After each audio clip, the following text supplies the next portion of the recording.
तो last video में हमने एक कंसेप्ट देख लिया था कूलम्ब्स लॉ के बारे में और प्रिंसिपल ऑफ सुपरपोजिशन के बारे में। इसमें हम लोग एक कंसेप्ट देखे हुए जो लास्ट ऑलरेडी हमने देखा हुआ है, उसका मैं एक बार रिवाइज कर देता हूँ। तो हमने लास्ट में देखा था रिलेटिव परमिटिविटी भी देखा था। ओके, रिलेटिव परमिटिविटी क्या होता है? तो किसी भी मीडियम का रिलेटिव परमिटिविटी डिफाइंड होता है उस मीडियम का density divided by medium density of किसी भी मीडियम का रिलेटिव परमिटिविटी डिफाइंड होता है उस मीडियम का permittivity divided by permittivity of free space. तो इसी के लिए हमने यहाँ पे लिखाया है, एक मिनट, हमने देखा हुआ है कि relative permittivity of medium, relative, ये क्या हुआ,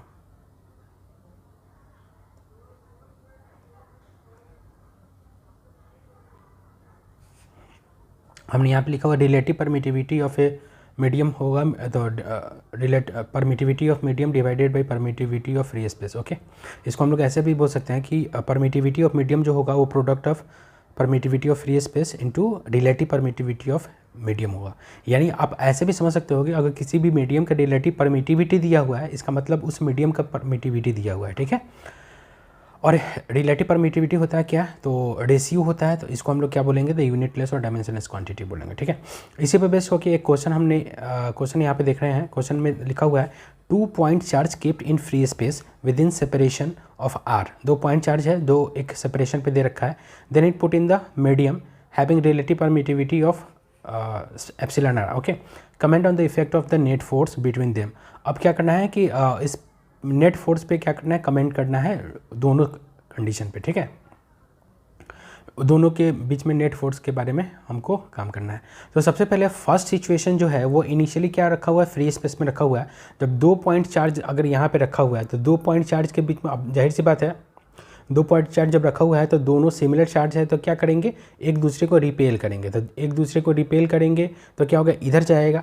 अब सपोज मान लो कि अगर डिसिमिलर चार्ज होंगे तो क्या होगा? एक दूसरे को अट्रैक्ट करेंगे, ठीक है। तो हमने यहाँ पे जो ले रखा है वो डिसिमिलर चार्ज ले रखा है। तो यहाँ पे Q1 और Q2 दो चार्ज है और दोनों चार्ज क्या है? डिसिमिलर है। इसका मतलब क्या है? Q1 Q2 को अपने तरफ खींचेगा और Q2 Q1 को अपने तरफ खींचेगा। यानी ये Fe हो गया। और ये Fe का वैल्यू कितना होता है स्टूडेंट? तो Fe का वैल्यू होता है K Q1 Q2 by R square. Okay, I hope ये आपको समझ में आ गया। इलेक्ट्रोस्टैटिक फोर्स डालेंगे दोनों के बीच में जब वो दोनों एयर में या फिर फ्री स्पेस में था, ठीक है। तो हम अब इसी सिस्टम को क्या कर रहा है स्टूडेंट? एक ऐसे लिक्विड में या ऐसे मीडियम में इंसर्ट कर रहा है जिसका रिलेटिव परमिटिविटी रो आर है, ठीक है। इसी रिलेटिव परमिटिविटी को हम लोग को डाइलेक्ट्रिक कांस्टेंट भी बोलेंगे, तो वो आगे हम लोग जानेंगे। दोनों का नाम सेम, मतलब नाम डिफरेंट है, काम एक ही है, ठीक है। तो अब इस सिस्टम को क्या कर रहे हैं हम? डाल रहे हैं किसमें? एक मीडियम में, ठीक है। तो जैसे ही मीडियम में, ये तो पहले वाला सिचुएशन हमने बता दिया कि ये इसका क्या है? फोर्स है फ्री स्पेस में। जब इसको हम लोग क्या डालेंगे? जब किसी भी मीडियम में डालेंगे तो हमको पता है कि जब भी एक मीडियम में चला जाता है तो उसका फोर्स जो होता है वो फोर्स कैसे चेंज कर जाता है? तो फोर्स चेंज कर जाता है F/K से, F/K हो जाता है। वो कैसे होगा वही हमको यहाँ पे देखना है। तो चलो अब मीडियम में इसको डुबाते हैं। तो जब मीडियम में उसको ले गए तो मीडियम जैसे ही इसमें ले गए तो क्या होगा? ड्यू टू, तो अब जैसे ही मीडियम में हम इसको डुबा दिए तो मीडियम में डुबाएंगे तो अब क्या करेंगे? तो मीडियम के कारण एक एक्स्ट्रा फोर्स लगने लगेगा, ठीक है। और वो फोर्स क्या करेगा? Q1 और Q2 के बीच में जो नेट फोर्स लगने वाला है उसको क्या करेगा? चेंज करेगा, ठीक है। तो जैसे मान लो कि यहाँ पे हमने लिखा है Q1 और Q2 में पहले Fe फोर्स लग रहा था, या फिर हम इसी Fe को बोलेंगे कि Q2 पे भी Fe लग रहा है, Q1 पे भी Fe लग रहा है, ठीक है। लेकिन जैसे ही मीडियम में इंसर्ट होगा तब अगर हम फोर्स लगाएंगे तो फोर्स का फॉर्मूला कितना होगा? K Q1 Q2 by R square. लेकिन अब K का वैल्यू यहाँ 1/4 पाई एप्सिलॉन आर नहीं होगा, अब ये यहाँ पे होगा 1/4 pi epsilon M. Epsilon M क्यों होगा? क्योंकि अभी मीडियम के लिख रहे हैं। एप्सिलॉन नॉट क्यों लिख रहे थे वहाँ पे? क्योंकि फ्री स्पेस में था तो उसमें हमने परमिटिविटी कांस्टेंट फ्री स्पेस का लिखा था। अब क्योंकि ये सारा दोनों चार्ज पार्टिकल कहाँ पे है? एक मीडियम में है, तो उस मीडियम का परमिटिविटी कांस्टेंट हमको लिखना पड़ेगा। ओके, अब हमको पता है कि रिलेटिव परमिटिविटी क्या होता है, तो वही हमने पहले ही लिख दिया है कि relative permittivity epsilon M by epsilon naught होता है, ठीक है। अब इसको जब हम इसको अरेंज करेंगे तो एप्सिलॉन एम को क्या? Epsilon R. अब इसको रीअरेंज करेंगे तो 1/4 pi epsilon naught Q1 Q2 by R square लिख देंगे और 1/एप्सिलॉन आर को बाहर कर देंगे। तो 1/एप्सिलॉन आर को हमने बाहर कर दिया और ये लिख दिया। अब ये मेरा है क्या? तो ये मेरा पहले वाला फोर्स है। पहले वाला फोर्स मतलब ये वाला, ठीक है। तो इसको इसमें पुट करेंगे, 1 को 2 में पुट करेंगे तो क्या हो जाएगा, तो net force between the charge particle, या फिर हम ऐसे बोलेंगे नेट फोर्स अब जो होगा ड्यू टू रिलेटिव परमिटिविटी यानी ड्यू टू मीडियम, वो कितना हो जाएगा, तो इतना हो जाएगा। अब यहाँ पे समझने वाली बात ये है स्टूडेंट कि यहाँ पे जो एफ में ये जो लिखा हुआ है ना वो नेट, तो अभी भी दो चार्ज पार्टिकल के बीच में जो कूलम्बिक फोर्स है अभी भी एफ ही लग रहा है, ठीक है। अब ये जो एक्स्ट्रा जो टर्म आया वो एक्स्ट्रा टर्म इसलिए आया है क्योंकि उस मीडियम में उसको डुबाया गया है, ठीक है। तो इसी के लिए एफ एम जो है वो दो पॉइंट चार्ज के बीच में लगने वाला फोर्स इंडिविजुअल फोर्स नहीं, नेट फोर्स है, ठीक है। तो इसमें आपको नेट फोर्स समझना है, ठीक है। तो नेट फोर्स कितना हो जाएगा, F E by epsilon R हो गया। तो इसलिए हमने यहाँ पे लिख दिया है कि net force reduce to F E by epsilon R. तो ये नेट फोर्स जो होगा वो क्या हो जाएगा, रिड्यूस हो गया, इतना फोर्स हो जाएगा। यानी पहले जो एयर में था या फिर फ्री स्पेस में था तो पहले इसमें फोर्स एफ ई लग रहा था कोई भी चार्ज पार्टिकल पे। अब जो होगा अभी भी दोनों चार्ज पार्टिकल में एफ ही फोर्स लगेगा, लेकिन क्योंकि मीडियम भी इन्वॉल्व हो गया है तो मीडियम भी इसमें एक फोर्स लगाएगा और नेट फोर्स कोई भी चार्ज पार्टिकल पे वो कितना हो जाएगा, तो वो F E divided by epsilon R हो जाएगा। तो आई होप ये आपको क्लियर होगा, ठीक है। तो इसको देख लीजिए एक बार यहाँ से। इस क्वेश्चन में क्या दिया हुआ है स्टूडेंट्स, यहाँ पे देखिए two identical balls each having a density rho are suspended from a common point by two insulating string of equal length. Both the balls have equal mass and charge. In equilibrium, each string makes an angle theta with the vertical. Equilibrium पे, okay? Equilibrium पे, okay. Then now both the balls are immersed in a liquid, okay? As a result, the angle does not change. The density of the liquid is sigma. Find the dielectric constant or relative permittivity of the liquid. Okay. तो ये वाला कौन सा case है, तो देखो सबसे पहले दो पार्टिकल है, दो पार्टिकल से को हैंग किया गया है। अब जब दो पार्टिकल को हैंग किया गया है तो एयर में क्या होगा, क्योंकि दोनों के पास सिमिलर चार्ज है तो इलेक्ट्रोस्टैटिक रिपल्सन आएगा। और जब इलेक्ट्रोस्टैटिक रिपल्सन आएगा तो क्या होगा, वो इक्विलिब्रियम के कंडीशन में को होल्ड करेगा। तो क्वेश्चन में वही बोला है कि जैसे मान लो कि ये यहाँ पे क्या हो गया, ये हिंज पॉइंट हो गया और ये थ्रेड है और ये भी थ्रेड है। थ्रेड का लेंथ मान लो एल है, ठीक है। देखते हैं इसका ज़रूरत पड़ेगा कि नहीं पड़ेगा। तो ये एल है। अब मान लो कोई एक बॉल को कंसीडर करेंगे, तो इस बॉल का मास m है और चार्ज प्लस क्यू है, ठीक है। तो m मास है तो इस पर फोर्स कितना लगेगा, ग्रेविटी का डाउनवर्ड।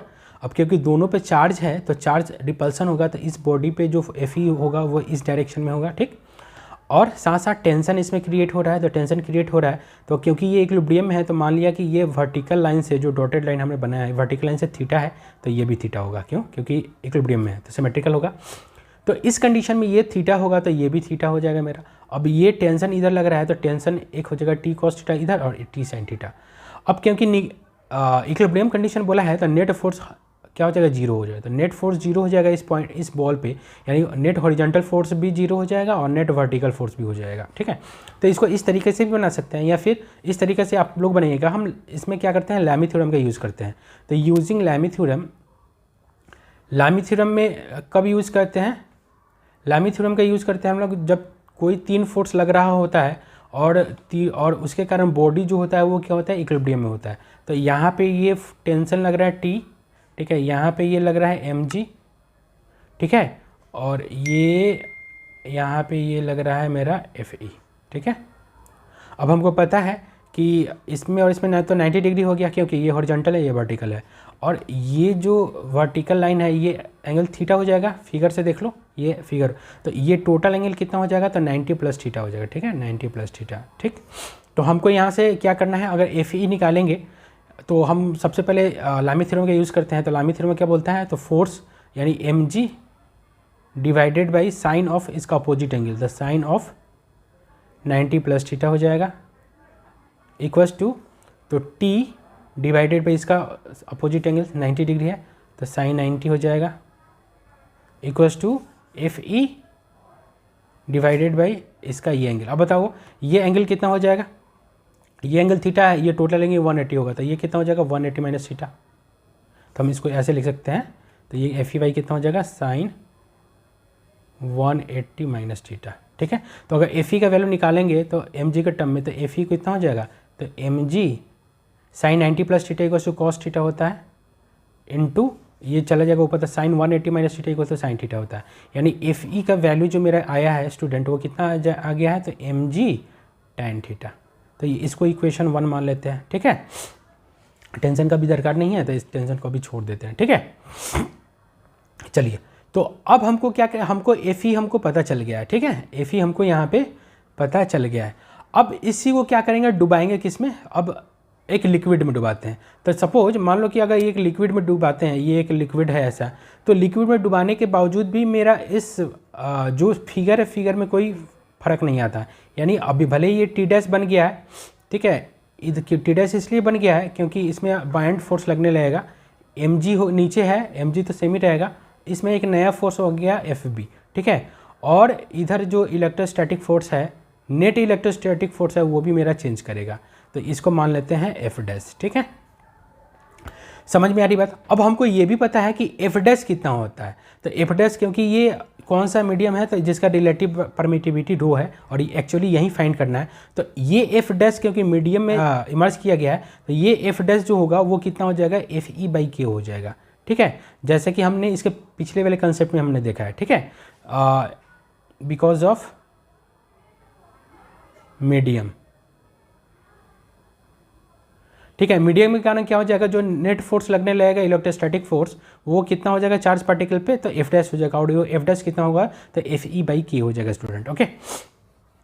अब इस कंडीशन में अगर हमको क्या करना है, अगर हमको एफ डैश हमको एक्चुअली क्या निकालना है, के निकालना है। तो के निकालना होगा तो हमको इस कंडीशन में एफ डैश भी निकालना पड़ेगा, तो एफ डैश से कोरिलेट कराना पड़ेगा। तो इस कंडीशन में फिर से लामी थ्योरम का यूज़ कर देते हैं। तो सबसे पहले हम लोग क्या कर देते हैं, सबसे पहले हम लोग देखते हैं कि ये वर्टिकल फोर्स है ना, उसको एक फोर्स बना देते हैं, ठीक है। तो इसको हम ऐसे कर सकते हैं कि यहाँ पे एक फोर्स ले लेते हैं, मान लो कि M G minus F B एक फोर्स ले लिया नीचे, और एक फोर्स ले लिया ये टी डैश, और एक फोर्स ले लिया ये एफ डैश। एंगल तो अभी भी सारा वहीं सिमिलर ही होगा, ये 90 प्लस थीटा होगा, ये हो जाएगा 180 माइनस थीटा, क्योंकि थीटा चेंज नहीं किया था, और ये 90 हो गया। थीटा सेम ही रह रहा है, ठीक है, इसी के लिए हमने यहाँ पे लिख दिया। अब हमको क्या निकालना है, बस वही एफ डैश को निकालना है। तो F dash divided by sine of 180 minus theta हो जाएगा, इक्वल्स टू, तो अब कितना हो जाएगा, टेंशन का हमको कोई दरकार नहीं है, डायरेक्ट हम इसको ले लेते हैं या लिख देते हैं टेंशन को भी। टी डैश इक्वल्स टू कितना हो जाएगा, तो T dash divided by sine 90 हो जाएगा, इक्वल्स टू कितना हो जाएगा, यहाँ पे M G minus F B divided by sine 90 plus theta हो जाएगा। अब यहाँ से अगर एफ डैश निकालेंगे तो एफ डैश कितना होगा, एफ डैश हो जाएगा मेरा sine 180 minus theta, sine theta ही होता है, तो ये हो जाएगा sine theta divided by cos theta into ये हो जाएगा M G minus F B, ठीक है। अब देखो स्टूडेंट, अब sine theta by cos theta tan theta होगा, तो एफ डैश इक्वल्स टू कितना हो जाएगा, tan theta into M G minus F B. आप इसको इतना करने का जरूरत भी नहीं था, आप डायरेक्ट भी लिख सकते थे, क्योंकि इक्विलिब्रियम कंडीशन इसमें भी होल्ड, थीटा चेंज नहीं कर रहा है इसीलिए। तो थीटा हमने यहाँ पे डायरेक्ट लिख दिया था ना, थीटा के लिए F E equals to M G tan theta, तो आप डायरेक्ट यहाँ पे आप लगा देते F dash equals to tan theta into M G minus F B, क्योंकि यहाँ एफ बी अब लग रहा है, ठीक है। तो इसको ऐड करके लिख देते, ठीक है, मतलब जो भी इसमें पुट करके लिख देते। अब हमको क्या है, F dash equals to F by K है, तो यूजिंग, अब मान लो कि यहाँ पे हमने अगर ये इसको हमने 2 मान लिया सपोज, तो यहाँ पे हम लिख सकते हैं using 2 F dash equals to कितना लिख देंगे, तो F E by K equals to हो जाएगा tan theta M G minus F B.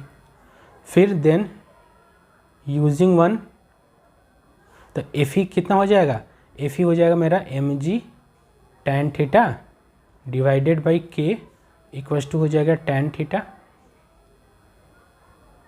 M G minus F B, okay. तो टैन थीटा से टैन थीटा कैंसिल होगा, हमको के निकालना है, तो के का वैल्यू हो जाएगा मेरा M G divided by M G minus F B, okay. अब यहाँ पे जो क्वेश्चन दे रखा है ना, क्वेश्चन में दे रखा है कि ये इसके डेंसिटी के फॉर्म में बताना है, डेंसिटी दिया हुआ है, तो डेंसिटी के फॉर्म में बताना है, तो चलिए इसको डेंसिटी के फॉर्म में लिख देते हैं, ठीक है। तो देखिए, तो एम क्या है, तो मास ऑफ द बॉल है, तो मास ऑफ द बॉल को कैसे लिखेंगे, तो volume of the ball into density of the ball, the density rho है इंटू जी लिख दिया। डिवाइडेड बाई, ये वहीं लिखा आएगा माइनस। अब एफ बी क्या होता है, तो एफ बी जो होता है वो बॉइंट फोर्स होता है और ये होता है B D rho L G होता है, ठीक है। यानी डिस्प्लेस्ड लिक्विड या डिस्प्लेस्ड फ्लूइड और डिस्प्लेस्ड सॉरी जो लिक्विड है उसका या फ्लूइड है उसका डेंसिटी इंटू जी। तो यहाँ पे जो डिस्प्लेस्ड लिक्विड होगा वो कितना होगा, तो जितना वॉल्यूम ऑफ बॉडी डूबा है उतना, तो क्योंकि बॉडी पूरा इमर्स्ड है तो इसमें क्या होगा, तो वी डी और वी दोनों सेम हो जाएगा, यानी वी डी इक्वल टू जो होगा वो वी हो जाएगा। तो यहाँ पे हम डायरेक्ट वी लिख सकते हैं। और रो एल क्या है, तो डेंस सिग्मा है, तो सिग्मा लिखेंगे जी, तो जी से कॉमन लेके ये काट देंगे, वी भी कॉमन लेके काट देंगे, तो मेरा जो के का वैल्यू हुआ वो कितना हुआ, तो rho divided by rho minus sigma. तो ये मेरा क्या हो गया, रिक्वायर्ड रिजल्ट हो गया। तो आई होप ये आपको समझ में आया होगा, ठीक है। इसको अच्छे से देखिए, आपको समझ में आएगा। ओके, इस क्वेश्चन में क्या देखो दिया हुआ स्टूडेंट, क्वेश्चन में बोल रखा है ऑलरेडी, यहाँ पे दे रखा है 2 charges Q are placed are fixed at a distance 2L and a third charge Q is placed at midpoint of the line joining at equilibrium. Okay, if it is placed by a small displacement x and released, comment on the motion of motion of free charge and find its time period. Okay, चलो, तो सबसे मान लो कि यहाँ पे 2 charge particle है और ये दोनों फिक्स है, ठीक, ये दोनों फिक्स है यानी दोनों मूव नहीं किया, इसको क्लाइम कर दिया है। अब जैसे ही ये चार्ज पार्टिकल है तो ये क्या करेगा, इसमें चार्ज पर एक दूसरे को क्या करेगा, बाहर फेंकेगा। तो इसका मतलब ये है कि ये इस पर इधर फोर्स लग रहा है, ये इधर फोर्स लगा रहा है, ठीक है, समझ में आ रहा है। मान लो कि यहाँ पे अगर लेते हैं कि मान लो कि ये और ये मेरा फिक्स्ड है, तो फिक्स है उसके बावजूद भी फोर्स तो लग रहा है ना, भले फोर्स को ओवरकम कर दे रहा है जो क्लैंप है वो, तो इधर फोर्स लग रहा था, इधर फोर्स लग रहा था, यानी इसके बीच में भी क्या कर रहा है, फोर्स लग रहा होगा, ठीक है। अब इस पॉइंट पे क्या होता है स्टूडेंट, इस पर मिड पॉइंट पे क्या होता है कि नेट फोर्स क्या होता है, 0 होता है, ठीक। अगर Q पे अगर हम लोग रखेंगे, ये Q मेरा है, तो कैसे, तो देखो यहाँ से ये भी L है, यहाँ से ये भी L है, ठीक। तो ये वाला जो चार्ज होगा Q वाला चार्ज, ठीक है, Q वाला चार्ज जो होगा वो क्या होगा, स्मॉल q को ये इधर फेंकेगा और ये Q वाला चार्ज है वो स्मॉल q को इधर फेंकेगा। क्यों, क्योंकि ये तीनों चार्ज का नेचर सेम है और क्योंकि डिस्टेंस सेम है, चार्ज का प्रॉपर्टी सेम है, मैग्नीट्यूड सेम है, तो फोर्स भी सेम होगा। इसका मतलब जब मिड पॉइंट पे ये रखा हुआ है तो ये Q चार्ज कैसा रखा हुआ है, तो इक्विलिब्रियम पॉइंट पर रखा हुआ है, जो कि यहाँ पे क्वेश्चन में दे रखा है। अब बोल रहा है कि इस क्वेश्चन में कि अगर ये Q चार्ज को मिड पॉइंट से कोई भी डायरेक्शन में हल्का से डिस्प्लेस करके छोड़ दिया, तो मान लिया कि इसको इधर ले गया x यूनिट से और यहाँ से रिलीज़ कर दिया, तो जैसे ही ये यहाँ पे आएगा तो क्या हो जाएगा, तो Q पे लगने वाला, Q के द्वारा इस चार्ज पार्टिकल इस वाला पॉइंट पे जो लगने वाला फोर्स हो जाएगा वो ज़्यादा हो जाएगा। क्यों, क्योंकि डिस्टेंस कम हो गया इसमें। तो ये डिस्टेंस कितना होगा, तो ये हो गया L माइनस x हो गया और ये वाला डिस्टेंस कितना हो जाएगा इसके कंडीशन में, तो L प्लस x हो जाएगा, ठीक।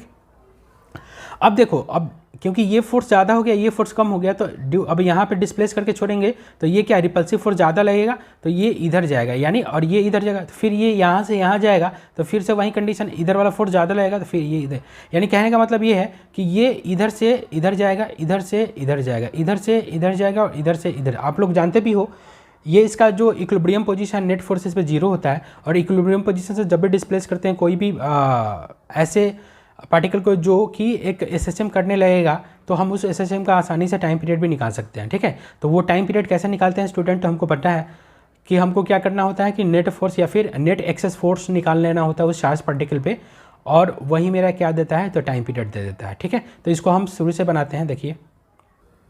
तो देखिए स्टूडेंट, हमने यहाँ पे ऑलरेडी लिख दिया हमने कि Q charge particle is displaced by small unit x and released, then particle will experience unbalanced force and due to this it will go on the SHM, ठीक है। ये जैसे जैसे इस हाफ में इस साइड में रहेगा तो नेक्स्ट एक्स्ट्रा फोर्स तब भी लगेगा, इधर जाएगा तब भी नेट एक्स्ट्रा फोर्स लगेगा, ड्यू टू दिस क्या होगा, ये ऑसिलेट करते हुए रहेगा, ठीक है। चलिए, तो वो नेट एक्स्ट्रा फोर्स कितना होगा, तो net extra force charge particle पे जो होगा वो देखो कितना होगा। सपोज मान लो कि ये इस पॉइंट पे गया है, तो यहाँ से लेके यहाँ तक का जो डिस्टेंस होगा L माइनस एक्स हो गया और यहाँ से लेके यहाँ तक का डिस्टेंस होगा वो L प्लस एक्स हो गया। तो हमने यही दिखा रखा है ऑलरेडी, यहाँ से यहाँ तक जो हो गया L माइनस एक्स और यहाँ से यहाँ तक हो गया L प्लस एक्स। तो नेट फोर्स क्या हो गया, तो देखो दोनों फोर्स का डायरेक्शन क्या अपोजिट होगा, क्योंकि ये वाला जो चार्ज है वो राइट वर्ड में फोर्स लगाएगा और ये वाला जो चार्ज है वो लेफ्ट वर्ड में फोर्स लगाएगा। तो नेट फोर्स जो होगा वो हो जाएगा के Q Q divided by L minus x का होल स्क्वायर। ये ज़्यादा फोर्स लगाएगा तो इसको हमने पहले लिख दिया, और के Q Q divided by L plus x का होल स्क्वायर, ये कम फोर्स लगाएगा। क्यों? क्योंकि ये डिस्टेंस ज़्यादा हो गया, तो इसी के लिए हमने क्या कर दिया इस पर, तो नेगेटिव करके इसको इधर लिख दिया। ठीक है, अब इसको जब सॉल्व आउट करेंगे तो ये मेरा हो जाएगा, इसमें कॉमन ले लेते हैं के क्यू क्यू, और ये हो जाएगा 1/l माइनस एक्स का होल स्क्वायर माइनस 1/1 सॉरी 1 नहीं है l है, तो l प्लस एक्स का होल स्क्वायर। ठीक है, तो इसको सॉल्व करते हैं तो ये हो जाएगा के क्यू क्यू, और इसको तोड़ेंगे तो ये कितना हो जाएगा, ये चला जाएगा इधर, तो l प्लस एक्स का होल स्क्वायर इधर कर दिया हमने, और ये हो गया l माइनस एक्स का होल स्क्वायर। ठीक है, अब दोनों को एलसीएम लेंगे तो ये अंदर हो जाएगा l square minus x square का होल स्क्वायर। ठीक है, तो इसको मान लो कि ये क्या है, ये a माइनस बी, ये a प्लस बी, तो अब दोनों तो मल्टीप्लिकेशन में आएगा, तो ये a माइनस बी और a प्लस बी क्या होता है, a square minus B square, और इसके ऊपर स्क्वायर हो जाएगा। ठीक है, तो आई होप ये समझ में आएगा। अब देखो इसमें से कटेगा L square plus x square, दोनों में कट जाएगा। कैसे? तो देखो मैं एक स्टेप को एक्सटेंड कर देता हूँ ऐसे, तो ये हो जाएगा L square plus x square plus 2lx minus L square minus x square plus 2lx। ठीक है, divided by L square minus x square का होल स्क्वायर। ठीक है, तो अब देखो ये कट गया, तो ऊपर बचा कितना, तो के क्यू क्यू। ठीक है, ये कैपिटल क्यू ले लेना, और ये हो गया 4lx divided by L square minus x square का होल स्क्वायर। अब हम जानते हैं कि ये जो x जो है ना वो बहुत ही छोटा है l से। ठीक है, तो हम क्या कर सकते हैं, इस x को क्या करते हैं, इग्नोर कर सकते हैं। क्यों? क्योंकि ये SHM हो रहा है। SHM में डिस्प्लेसमेंट जनरली हम लोग लेते हैं वो क्या होता है, SHM में स्मॉल डिस्प्लेसमेंट में ही वो क्या होता है, SHM करते रहता है। तो x जो है बहुत ही छोटा है, तो इस केस में जो f एक्स्ट्रा जो हो गया नेट वो कितना हो जाएगा, तो के Q Q into 4lx divided by, अब x को ख़त्म कर देंगे तो ये डिवाइडेड बाई L4 हो जाएगा, तो एक से एक कट जाएगा L से, तो बचेगा ये 4 टाइम्स के Q Q divided by L Q into x हो गया।